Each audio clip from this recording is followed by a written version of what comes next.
Hi. A comment was posted recently to some videos that we put up for the Democratic National Debate. I wanted to respond to those because I don't want any of you to think that we're afraid of any questions or challenges to the positions that we're presenting for the future of education. This comment was made by FB1BB1BB1. There was some variance from post to post, but the gist of the entire comment was as follows. He asked, with the unionized teachers we have, why do we need to change? Remember, Republicans wanted to give vouchers so parents could send their children wherever they wanted to go for a better education. We thwarted that effort, he says, so why would we want distance learning or technology in the classroom or e-learning? And also, how would we expect teachers to learn this new technology? To address these, I think I'll take them one at a time. First, we'll talk about his comment where he says we thwarted that effort associated to school vouchers. I think what's important to talk about here is that school vouchers put a situation in for public schools where they felt very threatened. So why do I think that the school vouchers were put down, and why do I feel that e-learning should move forward if school vouchers did not? I don't think they fall into the same category. I think we're talking about two entirely different subjects. E-learning is very different from school vouchers. We're not talking about making a scenario where you're going to leave your school. We're not talking about replacing the educator. We're simply talking about providing the educators in all the schools the tools that they need to provide a better education for children today. When we talk about e-learning, we're not just talking about different teaching techniques. We're talking about different mediums upon which we're going to deliver different types of education. We could be discussing classroom presentations, we could be discussing the books. So we're looking at not only distance learning and e-learning and web-based learning, but we're looking at e-books and how different textbooks can be presented. Some of you might want to know what the difference is between an e-book and a regular book. Traditionally, unfortunately, there hasn't been much at all. It's been a book on the screen, simply the same as the text that you have on your written page. And me personally, under that circumstance, I'd rather my book. But the e-book of the future is going to offer a great deal more. And when we're talking about e-books here, we're discussing the ability of technology to improve upon the book.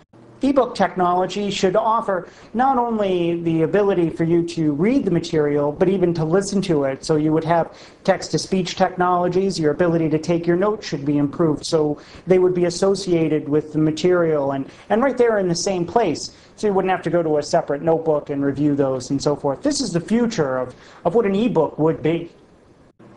Now let's talk about his first question, which read, why distance learning? To be honest with you, I can't understand why anybody would ever need to have this question answered. But as I said earlier, we're not going to hide from any questions. Distance learning is a response to a scenario in an evolving world. You can't always go to the classroom. When you're my age and you have a job, you have responsibilities, you can't leave the office. I can't just walk out of here because I feel like I want to learn something new today.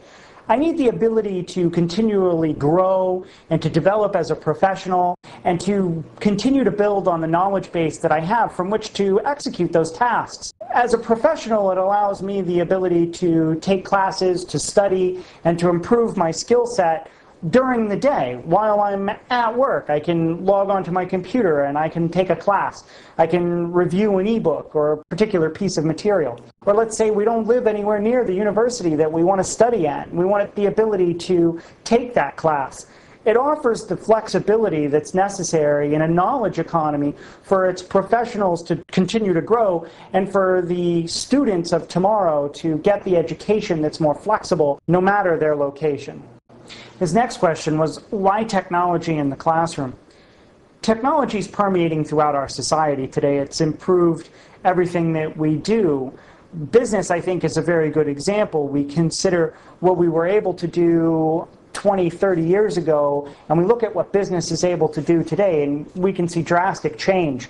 Recently, Tom Friedman released a book called Why the World is Flat, talking about the incredible impact that technology's had on supply chains, the global economy, our ability to produce, manufacture, and distribute goods around the world with better efficiency, better cost, and also better productivity. Technology in the classroom, I think, has the opportunity to improve the education that we provide, not only in its ability to be delivered from multiple locations, but also in its effectiveness and in its efficiency. Right now, instead of having to take the travel time and so forth, you could eliminate that and just go straight to the classroom. When we're considering the efficiency of the learning, we could focus the technology into an area where we would deliver that education specific to the individual, as that individual might want to learn best. Without question, technology will allow education to get to the next level. The opportunities are clear.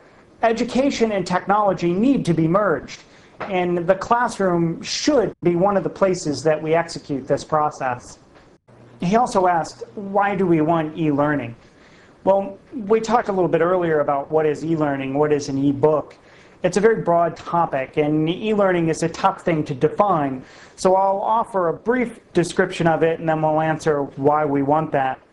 To me, e-learning is any form of education that's enhanced by technology and electronic media. As an economy, we're competing not only here, but we're competing throughout the globe for jobs and for market. If we're going to compete in that arena effectively, we need to better train and to realize that the number one commodity that we have to offer is knowledge. And if that is the case, then we need to become more effective and more efficient at delivering and improving upon that knowledge base. E-learning offers us that opportunity. So if we're trying to figure out why, I think the answers are not only found in that nature where we're talking about our economy, but also in the situation where you're a student and you're competing for that higher education. Getting into the right school can often depend not only upon the grades that you have, but also upon how well you perform on standardized tests. This is an arena where e-learning offers a great deal of opportunity and a great deal of benefit to people who might otherwise find difficulty in that area. His last question is, how do we expect teachers to learn this new technology? At the risk of sounding sarcastic, we can offer them e-learning courses where teachers can study these new technologies from their homes.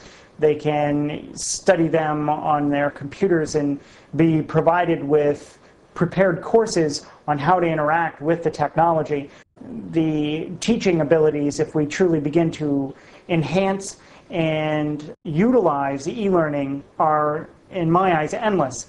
And I think that we'll begin to see a lot of opportunity unfold there.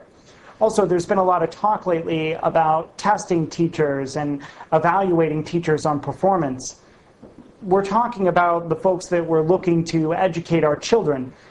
I don't think we're setting a very good example if we say that one of our reasons for not advancing technology in the classroom is that we're afraid that our teachers are going to have a hard time learning it. If we're considering the importance of today's knowledge worker needing to continually grow in their knowledge base in order to be competitive, I don't think that we need to look too hard to find an educator who needs to do the same. If we're going to improve that education, we have to improve the educators. And that process is not one where we as Americans or as teachers should sit back and fear that change. We need to embrace it. The educators need to be the example of opening their arms to these new opportunities and looking for the new ways in which to teach. Personally, I've talked to a lot of educators about different types of technologies being employed in the classroom. And for the most part, they strike me as being excited by these opportunities. They're not afraid of it. They want to learn new technologies. They want to see them employed.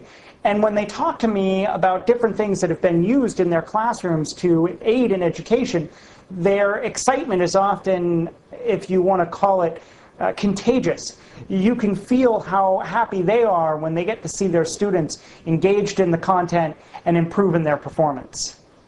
We thought it was very important to make sure that we answered the comments that were posted on each of the videos that we put up associated to the debate.